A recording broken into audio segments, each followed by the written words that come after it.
With all the technological advancements that have come over the past 2 decades, it is humbling how far we have come in such a short span of time. This reality was not lost on the brilliant inventor cum entrepreneur Elon Musk when he talked about the breakneck pace with which we had progressed.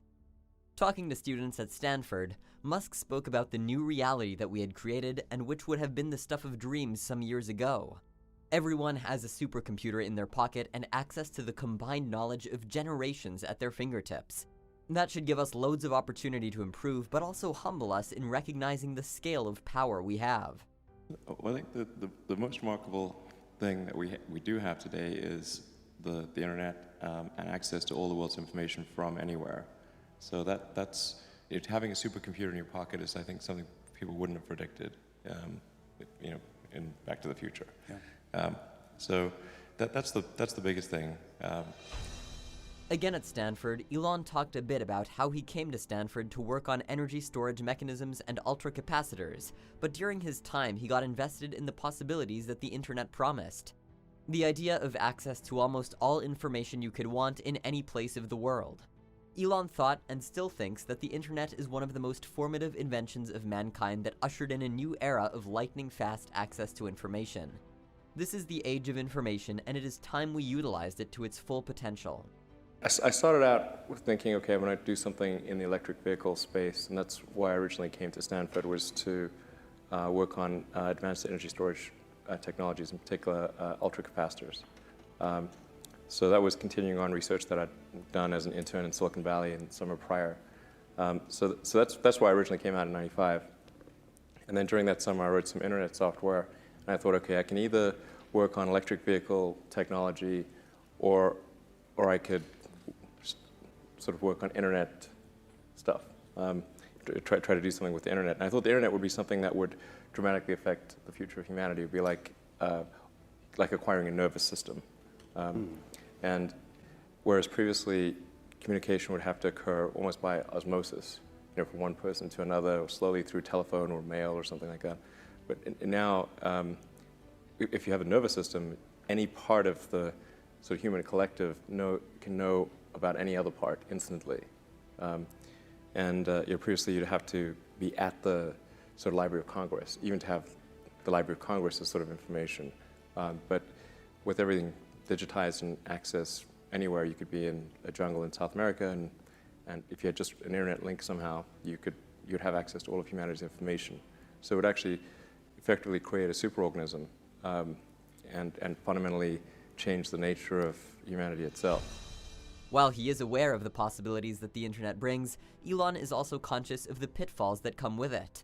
There is a reason he doesn't have an Instagram. Speaking about the topic with Joe Rogan on his podcast, Elon said he didn't believe the images created on social media, especially Instagram, amounted to true reality. The modification of pictures to appear more beautiful, happier, and more content is something that puzzles him.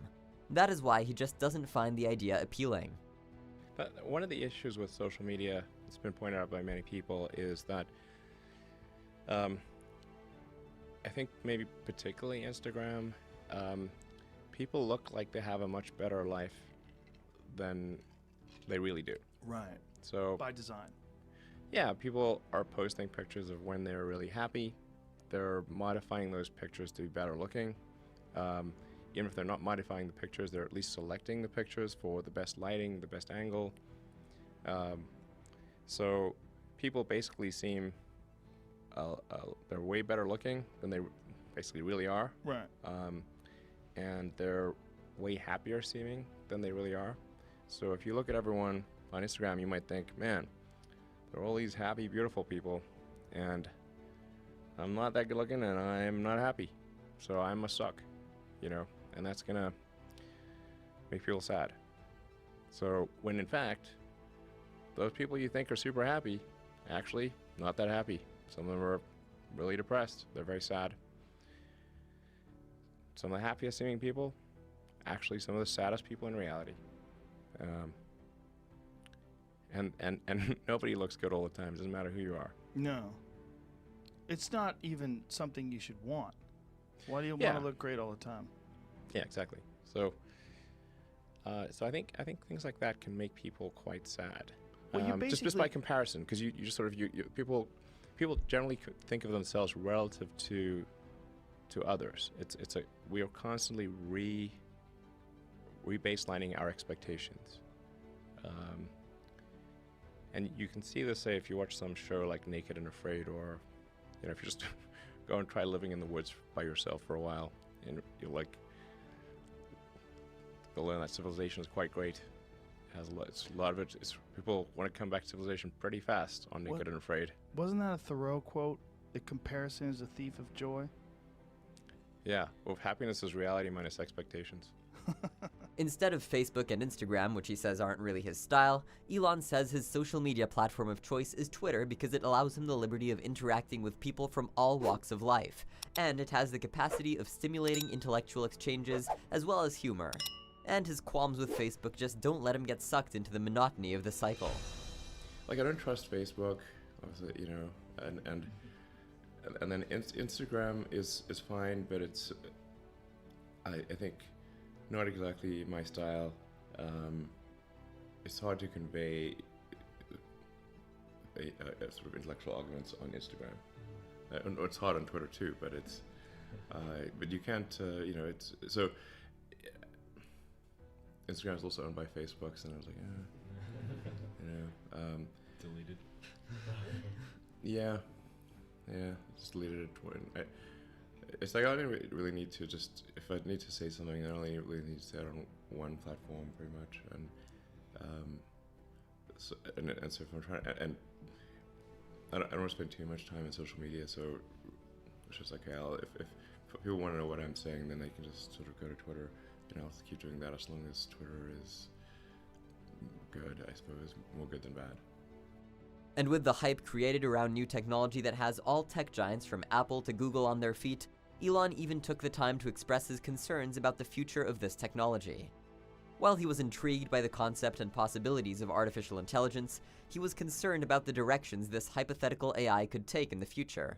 He added that we needed to accept that not all possible results of creating a functioning AI would be benign, and then it's time to ask whether the risk is worth the rewards, and even if they are, what sort of contingencies do we need? You deserve the background. We've been talking to Jeff Bezos, Sundar Pichai. We talked to Mark Fields from Ford about it. The Facebook folks. There certainly seems to be in the tech companies a big, tremendous new drive or interest to believing they will be all competing. All good. For intelligent assistance. And it's good. It'll make your life better. And Make your life better. Technology Siri is going to suddenly get smart. Microsoft's one is going to get smart. And Google is going to cream them all. It's largely a happy version of this. Sometimes technology hurts you, but not as much as it helps you. That's really. Yeah. So there's been a lot of conversation here about that. Yeah, sure. And you've staked out a slightly different position. So can you talk about that? Well, I mean, I think my sort of full position would require quite a long explanation. I mean, I am concerned about certain directions that AI could take that would be not good for the future. I mean, I think it'd be fair to say that like not all AI futures are benign, not all. Okay. And so if you have something, if we create some digital superintelligence that exceeds us in every way by a lot, it's very important that that be benign. And so actually with a few others, I created OpenAI, which is an AI. It's a nonprofit actually. There's no. I think the governance structure here is important. So we want to make sure that there was not some fiduciary duty to generate, profit off of the AI technology that's developed. So we created this 501c3, but I think it's quite different from. I mean, like a lot of sort of 501c3s are, they don't have a high sense of urgency, and like they're not like, they're not really sort of developing technology at a fast pace. But OpenAI is, So OpenAI has a very high sense of urgency, and the talent, I think that the people that have joined are really, really amazing. And the intent with OpenAI is to democratize AI power.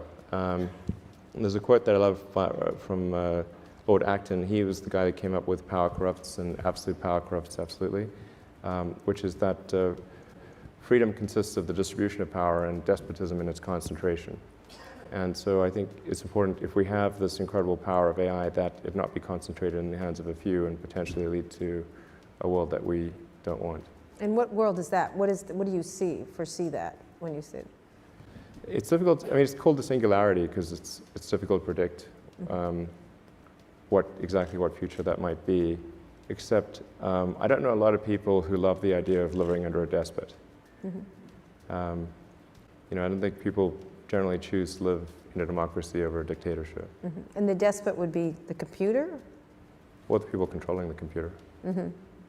And do you worry specifically about any of these companies I mentioned, who've all seemed to now kind of be pivoting toward this as the battleground in the next 10 years? I won't name a name, but there is only one. There's only one you're worried about. And they're not preoccupied with making a car that will compete with you, I assume. There's only one. And what? Tell me, this is an interesting. It's not about competing. It's this is sort of like what would be the point of competing for, mutual destruction? It's like It's not about competing. It's really just about trying to increase the probability that the future will be good. That's all.